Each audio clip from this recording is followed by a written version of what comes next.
Hello guys, welcome to my YouTube blog channel beauty বিধান। আবার চলে এসেছি নতুন আরেকটা ভিডিও নিয়ে। সবার প্রতি আমার বুক ভরা ভালোবাসা রইল। তাহলে দেখো, এই যে কতগুলো, দেখো এই যে বাসনপত্রগুলো ধুতে কি কম সময় লাগে বলো? তোমার তো দাদাভাইকে শুধু আমাকে বলে আমার নাকি কাজের মধ্যে দুই খাই আসছে। এগুলো শুনতে কি ভালো লাগে বলো তো? আর শুধু তোমাদের দাদাভাই না, প্রত্যেকটা পুরুষ মানুষেরই একই গান। হ্যাঁ, আমাদের মেয়েদের না কোনো কাজের কোনো মূল্য তারা দেয় না।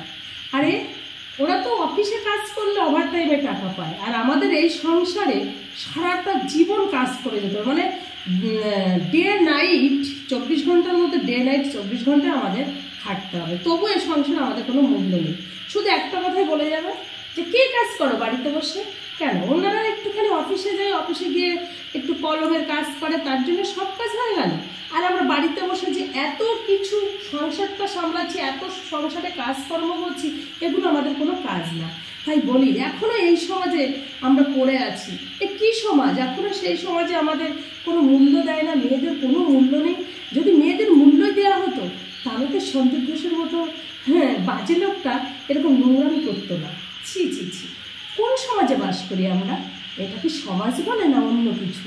যেখানে মেয়েদের কোনো নিরাপত্তা থাকে না, মেয়েদের কাজের কোনো হিসাব থাকে না, কাজের কোনো টাইম টেবিল থাকে না, সারাটি জীবন মানে একইভাবে কাজ করে যেতে হবে। এটাই কি মেয়েদের লাইফ? বন্ধুরা তোমরা বলো, এভাবে কি কোনো মেয়ে মানুষ চলতে পারে? হ্যাঁ, কেন এই সংসারে কি আমাদের শুধু কাজ কর্ম ছাড়া কি আমাদের কি কোনো বাড়তি কোনো চাহিদা থাকে না বা থাকতে পারে না?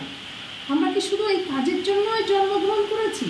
শুধু পুরুষদের শাসন শোষণ সমস্ত কিছুর জন্য আমাদের জন্মগ্রহণ, আর পুরুষদের সমস্ত চাহিদা পূরণের জন্য কি আমরা পৃথিবীতে এসেছি?